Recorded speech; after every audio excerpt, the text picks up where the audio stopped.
Now, what's the difference between crisis management, strategic planning, and digital transformation? And why is digital transformation still relevant for the next decade?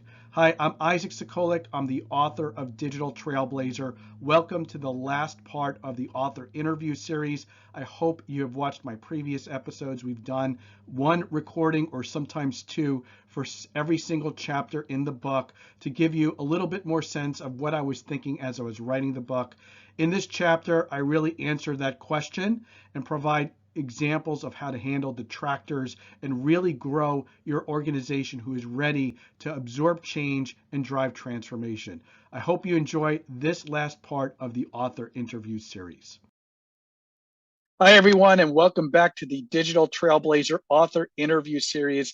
I'm here with Ginny Hamilton, CIO, community editor of Digital Trailblazer. Ginny, I can't believe we've done all these videos together, and here we are again on chapter 10. I remember getting to the book at this chapter, and now here we are in our videos. Final chapter for sure. And, the whole book is a personal book for sure, but this chapter I think hits different. There's several personal stories in this chapter in the book throughout it, but you talk on chapter 4 about your son's roadmap with the photo. I love that you included the photo, your daughter's Minecrafts in chapter 8, but this chapter 10 is where you talk about Jasper. And I know that that was a hard story for you to tell, but you did it. And I want to know, why did you choose to open up? Yeah, Ginny, it was hard. It was hard writing it. It was hard deciding to include it in the book, and making sure his story was told in a meaningful way for him and my family, and for people to take some lessons out of it. But, the main reason I included it is this notion of work-life balance, which, for some people, it means, I'm done with work. I can get on with my life and do my surfing or go do my running or whatever else that you want to do. And I think that's really important. Yeah. For some of you, it's, I got a family at home. I want to make sure I can get home at 5 o'clock and feed the kids and make sure I can pay attention to their education. And, that's really important as well. For some of you, it's, you have 24/7 operational duty and you want to sleep at night and have some weekends free to yourself. I mean, all that is part of work-life balance. But what you don't see, whether you're hybrid working or even in the office, is everybody's what's really going on in their mind and in their lives behind the scenes. Some will share it more openly, some will share it less. And on any given day, there's probably somebody on your team thinking, stressing, dealing with a personal issue that you don't know about. And they may not be interested in sharing it with you. And I remembered that pivotal moment that I showed back up at the office after Jasper was in the hospital, and trying to figure out what I was going to say and how I was going to say it and who I was going to say what to and how I was going to manage it. And I needed to tell that story in this chapter around, really around transformation, because in transformation, some of us have never seen it before. I got a front row seat leading transformation in media where it got started, but for other people, they've never seen transformation before. And the best way to relate to it is going back into your own personal experiences and realized somewhere in your life, you made a decision to do something differently, or a decision was put in front of you that you have to do something different. And that's a big part of transformation. So that's part of the reason why I included in this story, is a way to understand work-life balance, a way to understand being empathetic teams, and how to think about transformation going from personal stories to professional stories. Yeah, there's definitely some vulnerability there too, not just on your part of sharing it in the book to begin with, but, in the story you told and how you were vulnerable in that moment and ended up sharing with your team what was going on. And so I think that's another lesson there too. Another big theme from this chapter is opposite of vulnerability. I don't know if it's opposite, but it's a different direction, is how you contrast digital transformation with strategic transformations and crisis management. So why did you feel compelled to go into these details? Yeah, so Ginny, I wrote this chapter during COVID. And what was being said in the media were statements like, if you hadn't started your digital transformation before COVID, now you totally got it. And you're accelerating to the cloud and you're adopting all these remote working technologies because you had to. And because of these unprecedented times. Exactly. No, and there was, of course, look, there was some reality to that. It was a difficult time, and CIOs had to respond to that. But it bothered me because this really wasn't digital transformation. This was crisis management. Okay, this was CIOs and their executives groups realizing that the way they had to work pre-COVID needed to change. They needed to respond to the crisis, and that had a human element. It had a workflow and collaboration element, and had a technology element. But when I think about digital transformation, I think about where any business is going to be in 3 years, in 5 years, in 10 years. And I can't answer 10 years, and I rarely can answer 5 years, but I can probably have a vision that's going to say, I'm going to lead this organization to these markets, these products, these experiences, this way to get value out of technology and data, put a vision together, and that's going to be my 3-year plan. And then, Ginny, I know that we're going to change that plan next year and the year after. We're going to continuously transform because markets are going to change, customer needs are going to change, supply chain issues are going to change, new security risks are materialized. Most importantly, the technologies we're focused on today are going to evolve. We're talking about AR and VR now like it's mainstream. 3 years ago, it was emerging technology. And in 3 years from now, Web3, metaverse, blockchain, those are going to become more mainstream. So we're going to continue to evolve. And so that's the nature of digital transformation, is continuously evolving the business model and experiences and how you're using data and technology, because what you're doing today is going to have to be different than what you're doing in 3 to 5 years. I needed that to come out, and I use this chapter to explain that.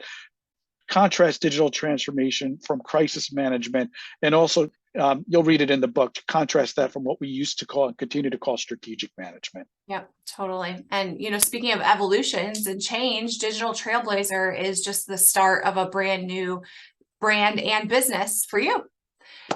So talk a little bit about what you're offering next to aspiring transformation leaders.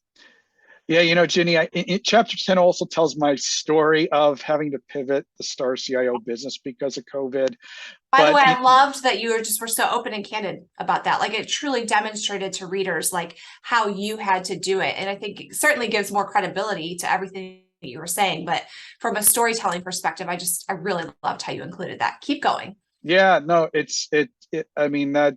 wrote that story, how it was unfolding, and, I'm writing this story of Digital Trailblazer, also how it's unfolding. I remember that moment back in January, when we handed in the manuscript, sent it off to Wiley, went through a couple of edits of them.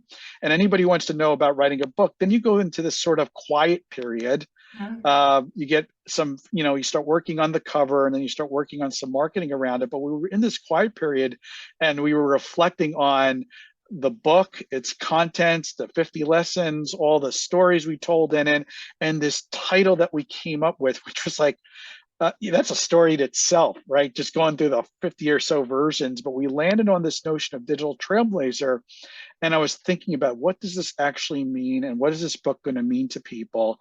And I reflected on how important it is, again, CEOs and CIOs to start really relying more on lieutenants to drive innovation and drive transformation, and how many more people in their careers need to step up that much sooner. I was a CTO in my 20s, a CIO in my 30s, how much more that's happening, and you're not going to have all the cards. Right? You're not going to have all the knowledge or the experience. And I said, well, the book is a good beginning to that, but I need to continue this story. So I hope you'll continue this journey with me. That's what you and I have been working on the last 6 months since we finished the book and started going into, what does Digital Trailblazer mean? And I left URLs in the book. So if you're watching this video and you don't have the book, pick up the book. You'll see URLs at the end of each chapter. They will lead you to the Digital Trailblazer community. This will continue to evolve, but if you get there today, you're going to see 3 major things. First is a community checklist and a vision statement, tools for you as a digital trailblazer to start your journey. The checklist is all about how to think and navigate your career as a product manager, a DevOps engineer, or a data specialist, going from the skills that you have to the breadth of skills that you will need to really lead transformation. I left you my vision template, my vision statement template. We've talked a lot about that in the book. Every chapter, I pulled my most relevant writing and videos from my 15 years of writing blog posts. So every chapter has at least 7 articles to continue your reading around Agile, DevOps, becoming data-driven. So I organized it for you. And then you obviously get access to these videos that we've been recording since, I think back in May. I think this is our 11th video together. And that's just the start. There's a lot of people using these tools today. We're going to slowly start putting together a community of digital trailblazers. And so if you're listening to this, you're watching this, I hope you will join the community, sign up from the URLs in the book, and you'll see what we do next with it. It's a work in progress, and I hope you'll be part of this journey with us. Yeah, I mean, the book is really just the start. You did a great job curating additional content from other things that you've published in the community. Those 2 assets that you were sharing are really well done, really useful for anybody who wants to get a leg up. There was somebody, I can't remember who, in one of their endorsements for your book said that they wished it was the book that they would have had earlier in their career, because you talk about so many things that unless you follow, which I don't really think people do anymore, that very like linear model up into the right in your career, where you start in one place and you take on more experience, take on more experience, take on more experience, you get promoted, you get promoted. Unless you do that, which who has time for that anymore? Things are moving so fast with technology. People aren't going to have a chance to experience these things firsthand. They're just going to get thrown into it. And that's or not, Ginny. I mean, maybe they're not thrown at it. Maybe that hot potato is sitting over there and nobody's grabbing it. Right? Get it. Go get it. Right. Go get it. And know that, you have a co-mentor, you have experiences to lead on. You're not going to know exactly what you're doing on day one. You're going to sit back on the heels of your ski tips and go learn from that. But for me, that was what it was always about. Was always, hey, there's an opportunity here. Do I want to roll up the sleeves and go get it? And there's some risk with that, and there's some unknowns with that. But a lot of reward, a lot of potential for reward. Sorry to cut you off there, but yeah. That's what today's career journey looks like. And I hope you got a lot out of the book. You get a lot out of the community to do that. You can find me, NY Ike, on Twitter. All my sites have ways to reach out to me. If you join the community, there's a way to ask me a question. It'll go up on the website for everybody to go see. So Ginny, I hope we have a large group of digital trailblazers as we move through this journey to go and share knowledge with and continue to grow with. I hope so too, Isaac. It was a pleasure. Thank you so much. Thanks, Ginny, for being my editor, for being my moderator through all these videos. And I can't wait to see what comes next from Ginny Hamilton and from us working together. Thank you again. Thanks, Isaac. That was chapter 10, my last chapter. If you haven't read the epilogue in the book, I talk about a different form of walk that I finished at the end of the very book. I wrote that one in real time. And, I don't know if I have another book in me, but I definitely have a lot more that I want to offer to the Digital Trailblazer community. So again, hope to see you there and have a great day. Thanks for watching this episode of the Digital Trailblazer author interview series. Please sign up for my YouTube channel and subscribe. That's the Driving Digital Stand-Up. And if you buy the book, Digital Trailblazer, you'll learn how to get access to the Digital Trailblazer community, where I have tons of more content and videos to accelerate your learning around digital transformation. Thank you and have a great day.